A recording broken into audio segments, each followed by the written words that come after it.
Hello everyone, welcome back to our channel मिसो मेडू a premium coaching centre. तो students, आज हम प्रोनाउन का पार्ट 2 लेकर आए हैं। आज हम उसके बारे में पढ़ेंगे। जो यहाँ पे आए हैं, जिन्होंने मेरा पिछला वीडियो नहीं देखा है प्रोनाउन से रिलेटेड यानी कि सर्वनाम, वो जाकर देखिएगा। और आज हम उसका पार्ट 2 यानी कि प्रोनाउन के जो भेद थे, जिसमें हमने एक किया था और दूसरा हमने छोड़ दिया था, तो आज हम उसको पढ़ेंगे। ठीक है, तो स्टार्ट करते हैं। तो सर्वनाम, सबसे पहले सर्वनाम के बारे में हमने पिछले वीडियो में सर्वनाम के बारे में पढ़ा था कि सर्वनाम क्या है। ठीक है, कि संज्ञा के बदले में आने वाले शब्दों को सर्वनाम कहते हैं, और सर्वनाम की परिभाषा ये सब हमने पिछले वीडियो में पढ़ लिया है। और जो सर्वनाम के भेद होते हैं, तो सर्वनाम के कितने भेद हैं? सर्वनाम के टोटल 5 भेद होते हैं। ठीक है, तो 5 में से हमने एक पढ़ लिया था, पुरुषवाचक पुरुषवाचक सर्वनाम हमने पढ़ लिया है, जिसके 3 अलग से भेद आते हैं, उत्तम पुरुष, मध्यम पुरुष और अन्य पुरुष। वो हमने पहला पुरुषवाचक सर्वनाम हमने पढ़ लिया था पिछले वीडियो में। आज हम ये सेकंड वाला जो है, आज हम इसको देखते हैं। ठीक है, तो स्टार्ट करते हैं। तो पहला हमने पढ़ लिया था, पुरुषवाचक हमने पढ़ा था। अभी हम उसके बाद आता है जो निजवाचक सर्वनाम, आज हम इसको पढ़ते हैं। ठीक है, तो निजवाचक सर्वनाम में क्या आ जाता है, इसे कैसे, अब ध्यान दीजिएगा। ठीक है, निजवाचक सर्वनाम, तो निजवाचक सर्वनाम उसे कहते हैं जिससे अपनेपन को बोध हो, अपनेपन का, यानी कि निज या स्वयं का, मतलब खुद का या स्वयं का बोध हो, खुद का बोध हो, उसे क्या कहते हैं? उसे कहते हैं निजवाचक सर्वनाम। क्योंकि यहाँ पे दिया हुआ ही है कि निजवाचक, तो निज मतलब क्या? निज मतलब क्या?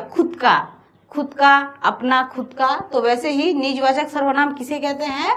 तो निजवाचक सर्वनाम उसे कहते हैं जिससे अपनेपन का बोध होता है, मतलब जो अपना होता है, खुद का बोध हो, अपनेपन का बोध हो, उसे निजवाचक सर्वनाम कहते हैं। जैसे आप, मैं आप ही आ रहा था, मैं आप ही आ रहा था, यानी कि उसने खुद को ही बोला है कि मैं आप ही आ रहा था।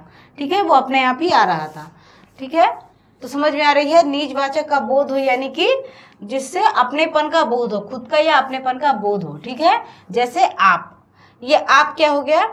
उसने खुद को बोला, सम्मान दिया, आप अपने मुंह से निकाला आप, दूसरों के लिए जो निकाला वो आप, और मैं आप ही आ रहा था, तो मैं आप ही मतलब वो अपने आप ही आ रहा था, तो मैं आप, तो उसने आप अपने आप को बोला है, सम्मान दिया, खुद को बोला है। निजवाचक सर्वनाम ऐसे ही होता है, उसने खुद को बोला है कि मैं आप ही आ रहा था। ठीक है, तो ये आप लोग याद रखिएगा। ठीक है, इसमें खुद का बोध होता है, निज का खुद का बोध हो, उसे क्या कहते हैं? उसको हम लोग कहते हैं निजवाचक सर्वनाम। ठीक है, दूसरा भेद देख लेते हैं, निश्चयवाचक सर्वनाम। ठीक है, ये इसका दूसरा भेद, ये इसका दूसरा है, ये इसका तीसरा है, और ये चौथा है।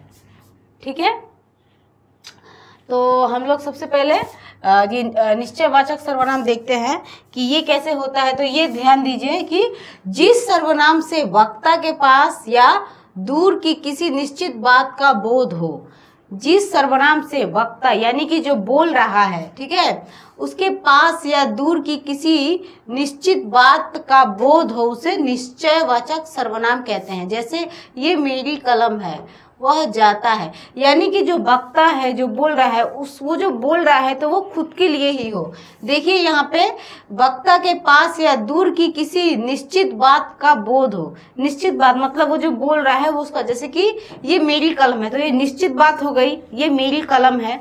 ठीक है, और वह जाता है, तो वो दूसरा हो गया, तो वो दूसरा और अपना, निश्चित बात यानी कि मेरा ही बात, और जो दूसरा तो दूर किसी चीज का, जैसे कि वो जा रहा है तो वो दूर जा रहा है, तो वैसे ही वो दूर जा रहा है, तो वैसे ही इसका एग्जाम्पल हो जाता है। जैसे कि ये मेरी कलम है, तो ये खुद का हो गया, और वह जाता है तो वो दूर का हो गया। तो वैसे जिस सर्वनाम से वक्ता मतलब जो बोल रहा है, उसके पास या दूर की किसी निश्चित बात का बोध हो, कोई जा रहा है, कोई कुछ कर रहा है, तो वो दूर का बोध हो गया।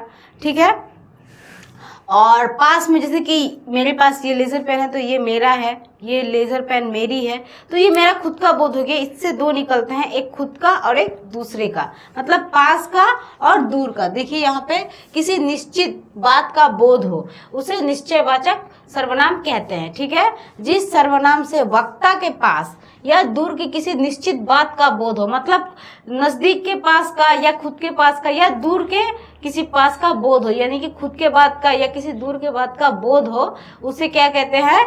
उसे कहते हैं निश्चयवाचक सर्वनाम। ठीक है, जैसे ये मेरी कलम है खुद का हो गया, और वो आ जाता है ये दूर का हो गया। ठीक है, ये पास का हो गया क्योंकि ये नजदीक में है, और ये दूर का हो गया क्योंकि वो दूर है। तो पास का और दूर का बोध हो उसे निश्चयवाचक सर्वनाम कहते हैं। समझ में आ रहा है?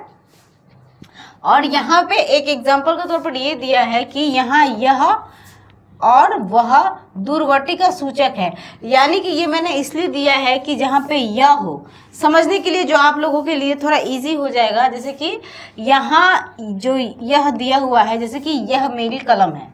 ठीक है,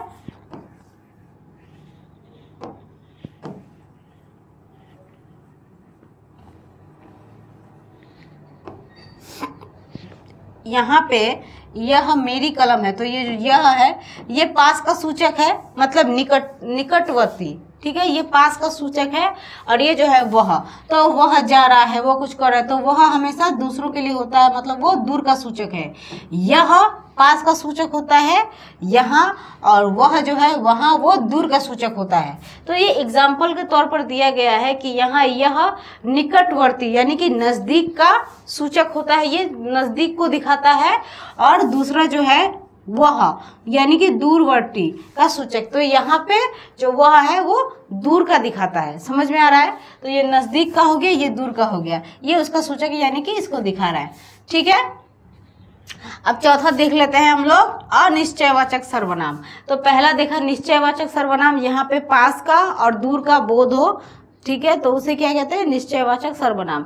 और इसका सूचक होता है यह पास का, और वह दूर का सूचक होता है, मतलब यह जो है वो पास का सूचक दर्शाता है, पास को दर्शाता है, और जो वह है वो दूर को दर्शाता है। ठीक है, तो वैसे ही आ जाता है अनिश्चयवाचक सर्वनाम। जो, तो यहाँ पे ध्यान दीजिएगा, जो सर्वनाम किसी निश्चय पदार्थ का बोध ना कराए, निश्चित पदार्थ, सॉरी, जो सर्वनाम किसी निश्चित पदार्थ का बोध ना कराए उसे अनिश्चयवाचक सर्वनाम कहते हैं। मतलब यहाँ पे निश्चय का बोध करा रहा है, और यहाँ पे निश्चित का बोध ना कराए, निश्चित पदार्थ का बोध ना कराए, उसे अनिश्चयवाचक सर्वनाम कहते हैं। जैसे बाहर कोई बुला रहा है, कुछ खा लो, तो ये जो है कोई, ये आपको पास का नहीं बता रहा, दूर का नहीं बता रहा।